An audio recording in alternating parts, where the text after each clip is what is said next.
as a first step, first level of security, what we can optionally enable is a secured browser where the candidate will not be able to move out of the test layer. Every candidate will be having a unique ID and a password which they need to enter. What they will be seeing is the candidate information where the name of the candidate can appear here, their unique ID number can appear here, their picture can appear here. Once they confirm that all these details are correct, they'll see an instruction sheet where all the information about the examination is given. What kinds of questions are there in the exam, how many sections are there, what is the total duration of the exam, any negative markings involved. All these details are mentioned in the instruction sheet along with the navigational instructions. So the candidate can go through these instructions and they will be aware or they will be comfortable to navigate through the test layer. Once they confirm that they have read and understood the instructions, they can start the exam. What the candidate will see is an agreement sheet where we will be taking a consent from the candidate that they do not have any handheld device or any supporting material like notes or books along their side. They also acknowledge the fact that we will be recording their face and eye movements, the screen and navigation actions, and the background noise in the room. Once the candidate agrees to all these terms and conditions, they'll move to the next step where the system will get into an automatic equipment check.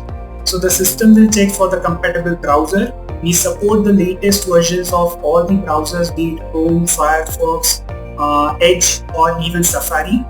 The system will check if the webcam is enabled or not, if the microphone is enabled or not for recording the background noise, and if an adequate network connection is in place. If the webcam or microphone is not enabled, then in case of a few browsers like Chrome and Firefox, a pop-up will appear on the left top screen so the candidate can easily allow the access of these two tools. Okay. Finally, once all the checks and balances are in place, the candidate will move to the next level where he or she will have to capture a profile picture. The AI algorithm will be benchmarking this profile picture and will be running all the rules across this picture.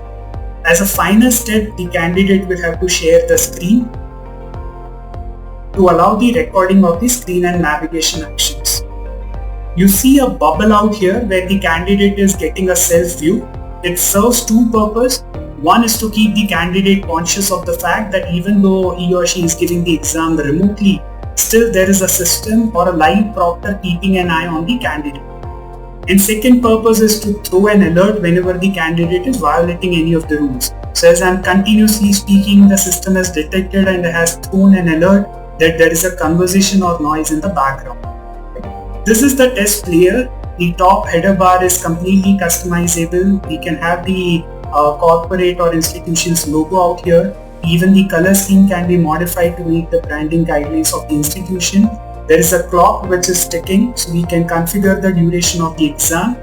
There can be additional resources which can be provided like the initial instruction sheet in case the candidate wants to refer it during the time of the exam, or at any point if the candidate wants to see the summary report, they can see this summary at a section level or at an individual question level from this report itself. Some tools like a calculator can be provided to the candidate. All of it is configurable. The first section which we see out here has all MCQ kind of questions. We support 12 different kind of questions. For this particular demo examination, we have MCQ kind of questions in the first section. So if I'm aware of the answers, I can simply give my option and proceed to the next question using the next and previous button out here, or I can navigate by clicking on the respective question in the number panel. If I'm not sure of a particular question, I can mark it for a later review, or if I'm confused between few options, I can answer the question, but I can still mark it for a later review. So as you can see, all the actions that I'm taking is resulting in the change in color and shape of the question in this number panel. The legends are available here.